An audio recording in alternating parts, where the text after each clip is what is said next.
This is the Old Testament lesson coming from 1 Samuel chapter 1. We'll start at the beginning and read all the way through verse 20. There was a certain man from Ramah, from the hill of Ephraim, and he had two wives. The name of one was Hannah, and the name of the other was Peninnah. Peninnah had children, but Hannah had no children. Now this man used to go up year by year from his own town to worship and to sacrifice to the Lord of hosts at Shiloh, where the two sons of Eli, Hophni and Phinehas, were priests of the Lord. On the day when Elkanah sacrificed, he would give portions to his wife Peninnah and to all her sons and daughters. But to Hannah he gave a double portion, because he loved her, though the Lord had closed her womb. Her rival used to provoke her severely, to irritate her, because the Lord had closed her womb. So this went on year after year. As often as she went up to the house of the Lord, she used to provoke her. Therefore Hannah wept and could not eat. Her husband Elkanah said to her, "Hannah, why do you weep? Why do you not eat? Why is your heart sad? Am I not more to you than 10 sons?" After they had eaten and drunk at Shiloh, Hannah rose and presented herself before the Lord. Now Eli the priest was sitting on the seat beside the doorpost of the temple of the Lord. She was deeply distressed and prayed to the Lord and wept bitterly. She made this vow, "O Lord of hosts, if only you will look on the misery of your servant and remember me and not forget your servant, but will give to your servant a male child, then I will set him before you as a Nazirite until the day of his death. He shall drink neither wine nor intoxicants, and no razor shall touch his head." As she continued praying before the Lord, Eli observed her mouth. Hannah was praying silently, so only her lips were moving, but her voice was not heard. Therefore Eli thought she was drunk. So Eli said to her, "How long will you make yourself a drunken spectacle of yourself? Put away your wine." But Hannah answered, "No, my lord, I am a woman deeply troubled. I have neither drunk wine nor strong drink, but I have been pouring out my soul before the Lord. Do not regard your servant as a worthless woman, for I have been speaking out of my great anxiety and vexation all this time." Then Eli answered, "Go in peace. The God of Israel grant the petition you have made to him." And she said, "Let your servant find favor in your sight." Then she went to her quarters, ate and drank with her husband, and her countenance was sad no longer. They rose early in the morning and worshiped before the Lord. Then they went back to their house in Ramah. Elkanah knew his wife Hannah, and the Lord remembered her. In due time, Hannah conceived and bore a son. She named him Samuel, for she said, "I have asked him of the Lord." Our gospel lesson this day comes to us from the book of Mark. There, in the 13th chapter, we begin at the first verse. As Jesus came out of the temple, one of his disciples said to him, "Look, teacher, what large grand stones, what large buildings." And Jesus asked him, "Do you see these great buildings? Not one stone will be left here upon another. All will be thrown down." When he was sitting on the Mount of Olives opposite the temple, Peter, James, John, and Andrew asked him privately, "Tell us, when will this be? What will be the sign that all these things are about to be accomplished?" And Jesus began to say to them, "Beware that no one leads you astray. Many will come in my name, saying, 'I am he.' They will lead many astray. When you hear of wars and rumors of wars, do not be alarmed. This must take place, but the end is still to come. For nation will rise against nation, kingdom against kingdom. There will be earthquakes in various places. There will be famines. All this is but the beginning of the birth pangs." So end our lessons for this day. In ancient times, there were passages and books considered so sacred that only the oldest and most revered among the priests could read them. It was thought that women and children and those who were enslaved and those who were uneducated might be stimulated, overstimulated, might misunderstand. And so these sacred texts were kept from them. I have colleagues who've described that, Craig, you're a northerner. You're from North America, you're from a Western European country, you're educated, you're male, you're white, you're married, you have children. You'll never fully understand what it is to be oppressed. I went to seminary in the early 1980s in Harlem, in a place and time when all Christian theology was based on liberation theologies. There was black theology, there was feminist theology, there was Asian theology, there was water buffalo theology. There were all these different theologies that all began from the starting point of what it is to feel oppressed. And from that God liberates us and God sets us free and God will bring us to a new place. But as a straight white male who was married from North America, there was no good place to feel oppressed. The only role was to be an oppressor, which really felt very humbling and difficult. These same friends have described that even 9/11 was not an experience of what it is to be oppressed, to be enslaved for generations, to know wars that do not end, where every time a plane flies over, you expect bombs to be dropped, where in the dark of night you sleep with one eye open, afraid for who might come in. The last many years, we've had wars that haven't ended. One terrorist attack after another, one tragedy, one horror upon another, until we do live in fear. Our economy has been threatened, our lives, so that things are not as they were before.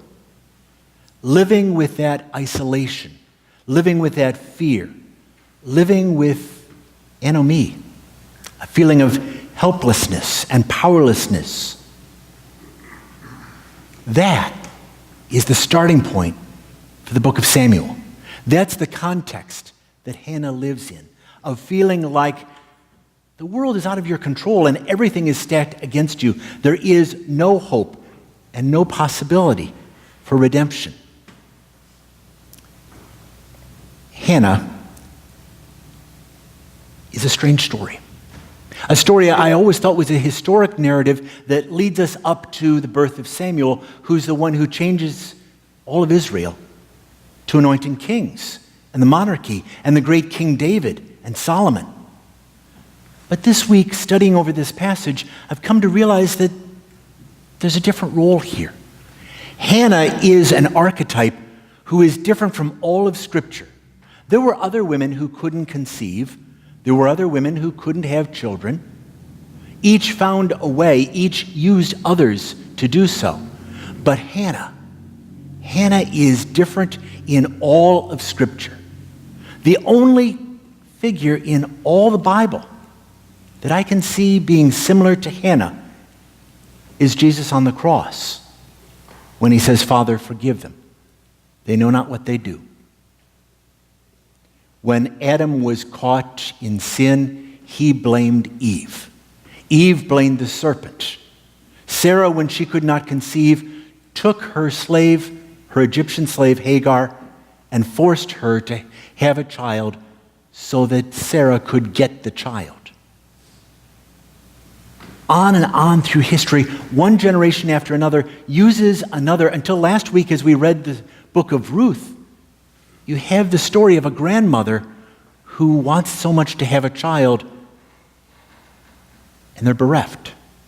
So she uses her daughter-in-law in order to get a grandchild from a dead son, and so to carry on. In that culture, it was different than our own. Women had no rights. Women had no voice. Women could not inherit. The only way in which you could be provided for if your husband died was if you had a male son, they would inherit everything, and if they chose to provide for you, then you were taken care of. If you did not have male sons, or as in Hannah's case, where Peninnah has all the children, Peninnah's children her male children, would receive everything, and they would take care of their sisters, and they would take care of Peninnah, but there was absolutely no responsibility to take care of this other woman of their father. So Hannah's prayer is a prayer about survival, a prayer that her name would not be lost in history. In that culture, in that time, in other parts of the world, to be unable to conceive is more than biology.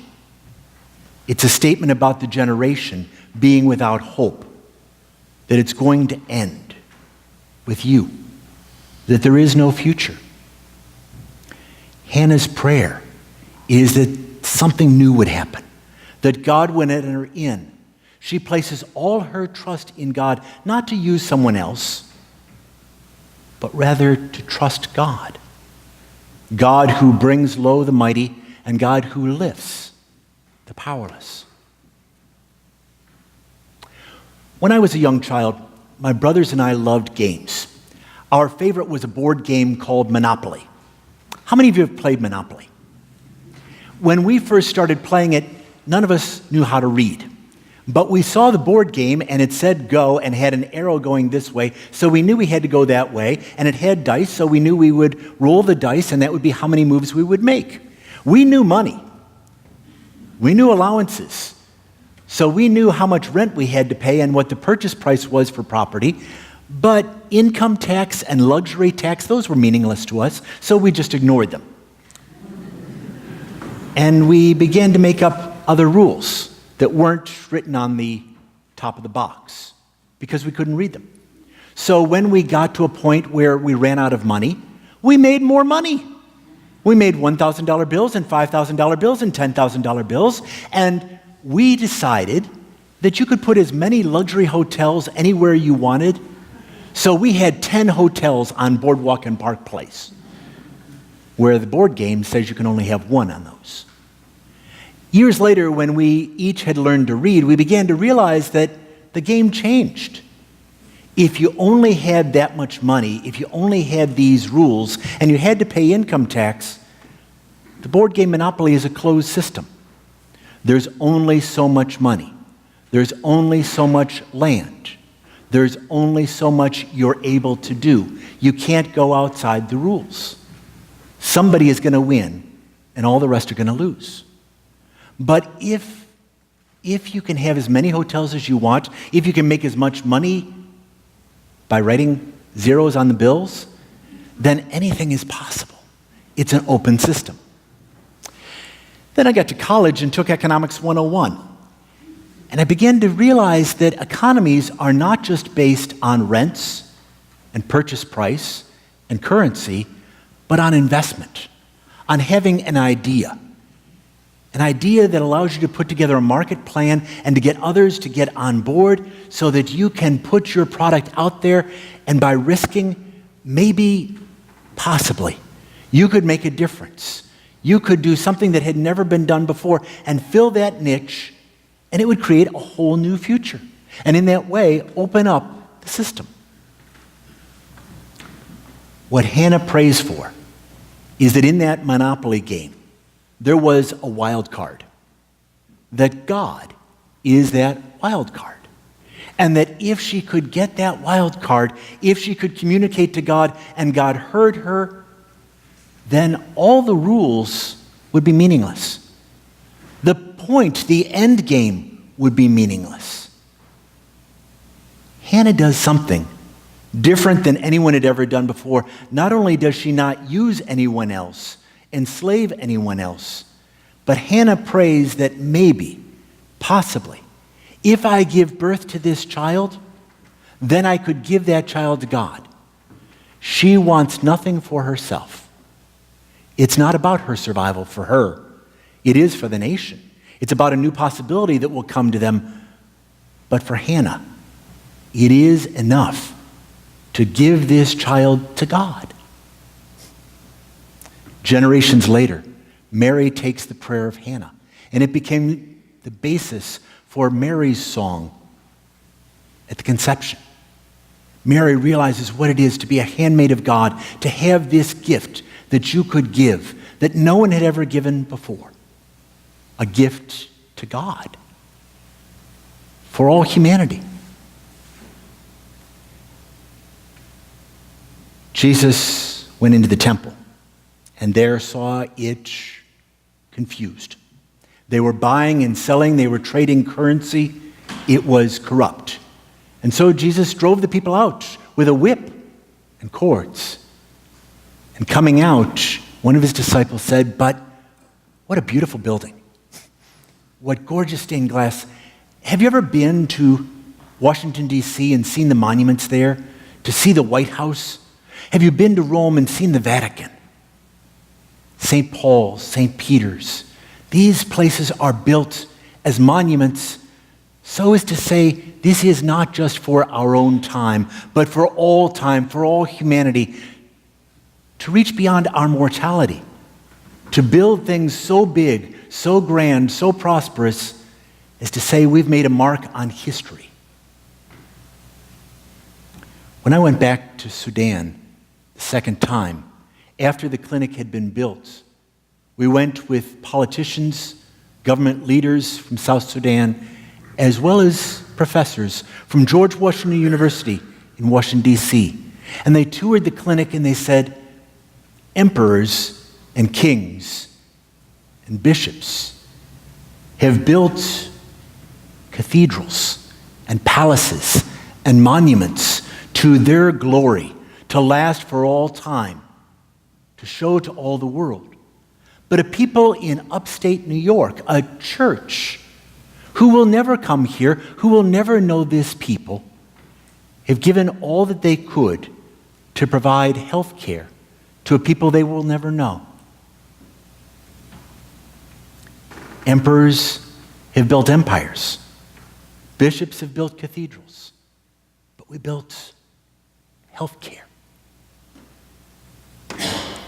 It caused me to weep. 8 years later, when the clinic was destroyed, it caused me to weep again. Jesus described to the disciples, none of this will last. All of this is only for the present time. But be not afraid when wars come, when devastation comes, when there are terrorist attacks. All of this is but a foreshadowing, birth pangs of what is yet to come. What is overwhelming to me, what is awesome, is that despite the devastation, despite all the stuff being broken, those who were taught health care haven't stopped. Here in America, there in South Sudan, they've continued to provide health care 24/7, accomplishing miracles without all the stuff. We like stuff. We like coming into a place and as we drive up to our homes, having the garage door opener open. And we drive in as if we're welcome. We like walking into our houses and having the dogs come up to greet us. We like turning on the faucet and having hot water come on and having cold water come on and going to the freezer and finding food there frozen forever. And we like taking it out and putting it into the microwave and in seconds having it all cooked for us. We like that stuff. But all this is stuff. Stuff that really is unnecessary. Suddenly we come to the realization that maybe without all the stuff, we wouldn't be focused on what we have.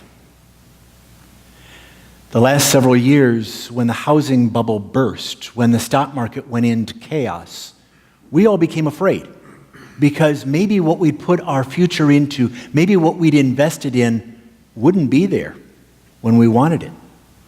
Maybe the things that we thought had value didn't have value at all. What Jesus described to the disciples, especially to the four, is that the destruction of all this stuff is not what matters. Even the empire will fall. Even societies as we know them will all crumble. But all that only helps to reveal God's creation and what God may be doing in this place. What if we faced the apocalypse now? What if we came to believe that the end of our owning all the stuff and trying to accumulate more stuff than anybody else really was meaningless? And we came to see God's creation. Not what we were building up for ourselves, not the ways in which we were affecting humanity, but God's creation and compassion and love. That would open up a whole new future. What Hannah provides for the world is a different understanding about God than Israel had ever believed in before. God is not a God of our ancestors, not a God of the past, not a God who will one day be, but a God who enters in, a God whom we can pray to, who will listen, who cares, who weeps, who wants to enter in and make a difference. It's up to us to pray to God. It's up to us to believe, not in a power, not in a resource, but in a relationship, in one who formed us and created us, who will one day judge, but who loves. And in that way, this closed system opens up with a wild card of what God may yet be. Thanks be to God.